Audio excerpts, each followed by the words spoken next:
ছোট নদী বা প্রণালী নয়, মানুষের তৈরি একটি খাল দুটি মহাসাগরকে যুক্ত করেছে। সিঁড়ির মতো আকারের এই খালের সাহায্যে সামুদ্রিক জাহাজ পাহাড়ের উপর দিয়ে চলতে পারে। সাগরতল থেকে প্রায় ৮৫ ফুট উঁচুতে এই ব্যতিক্রমী খালটি আটলান্টিক ও প্রশান্ত মহাসাগরকে একসাথে এনেছে। ঊনবিংশ শতাব্দীতে ফরাসিরা এই জলপথ তৈরির দুঃসাহসী কাজ শুরু করে। সে সময় ব্যর্থতা এলেও বিংশ শতাব্দীর শুরুতে সফলতা আসে। ফলস্বরূপ প্রকৌশলবিদ্যার এক বিস্ময়কর সৃষ্টি পানামা খাল প্রকল্পটি আলোর মুখ দেখে। ১৮৮১ সালে ফ্রান্স পানামার ভূখণ্ডে খাল খননের কাজ শুরু করে। খাল খননের জন্য জঙ্গলে ভরা দুর্গম পাহাড়ি এলাকা বেছে নেওয়া হয়।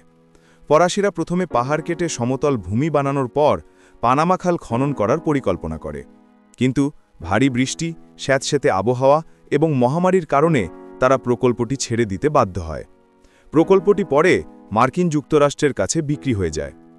১৯০৪ সালে মার্কিন যুক্তরাষ্ট্রের সরাসরি তত্ত্বাবধানে পানামা খাল খনন শুরু হয়। প্রকৌশলীরা পাহাড় কাটার পরিবর্তে কিভাবে জাহাজকে উঁচুতে তোলা যায় সেই কৌশল নিয়ে কাজ শুরু করেন। ১৯১৪ সালে খনন কাজ শেষ হয়। এই খালটি প্রায় ৭৭ কিলোমিটার লম্বা এবং ৩০০ থেকে ৫০০ ফুট চওড়া। এটি সেই সময়কার প্রযুক্তির অসাধারণ উৎকর্ষতার এক তুলনাহীন উদাহরণ। বর্তমানে এটি বিশ্বের একমাত্র লক নির্ভর উঁচু খাল। দুই দিক থেকে আসা জাহাজগুলো সমুদ্রপৃষ্ঠের প্রায় ৮৫ ফুট উপরে দিয়ে প্রবাহিত এই খালটি কিভাবে ব্যবহার করে? এত উপরেই বা জলপ্রবাহ থাকে কিভাবে? এখানেই আধুনিক বিজ্ঞান তার শ্রেষ্ঠত্ব প্রমাণ করেছে। পানামা খালে জাহাজ প্রবেশের জন্য বেশ কয়েকটি কৃত্রিম জলাধার তৈরি করা হয়েছে। লক বা অস্থায়ী জলাধার এবং জলকপাটের মাধ্যমে এই জলাধারগুলোর জলের পরিমাণ নিয়ন্ত্রণ করা হয়। খালের দুই পাশে থাকা মিউলস নামের শক্তিশালী ক্রেন ব্যবহার করে জাহাজগুলোকে টেনে নিয়ে যাওয়া হয়। পানামা খাল প্রকল্পের একটি গুরুত্বপূর্ণ অংশ ছিল গাতুন হ্রদ। লকের মাধ্যমে জাহাজগুলোকে ধীরে ধীরে সমুদ্রপৃষ্ঠ থেকে ৮৫ ফুট উপরে থাকা গাতুন হ্রদ পর্যন্ত তোলা হয়। প্রতিটি লক চেম্বার ১০০০ ফুট লম্বা এবং ১১০ ফুট চওড়া হয়ে থাকে।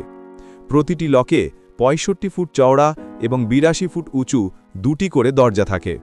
৭ ফুট পুরুত্বের এই ধাতব দরজাগুলোর প্রতিটির ওজন প্রায় ৭০০ টন।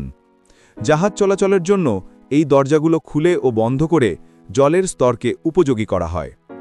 আনুষ্ঠানিকভাবে ১৯১৪ সালের ১৫ই অগাস্ট পানামা খালে প্রথম জাহাজ প্রবেশ করে। পানামা রেলরোড কোম্পানির সেই জাহাজটির নাম ছিল এস অ্যানকন। পানামা খাল পারাপারের জন্য জাহাজগুলোকে অবস্থান ভেদে ১০৬ থেকে ১৬০ ফুট প্রশস্ত হতে হয়। আটলান্টিক থেকে পানামা খাল হয়ে প্রশান্ত মহাসাগরে প্রবেশ করতে একটি জাহাজের প্রায় ১০ ঘন্টা সময় লাগে। এই দীর্ঘ কৃত্রিম জলপথ দিয়ে বছরে ১৫,০০০-এরও বেশি জাহাজ যাতায়াত করে। গড়ে প্রতিদিন ৪০টি জাহাজ পানামা খাল অতিক্রম করে।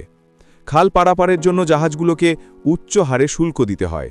এই খাত থেকে পানামা বছরে $৩ বিলিয়ন বেশি আয় করে।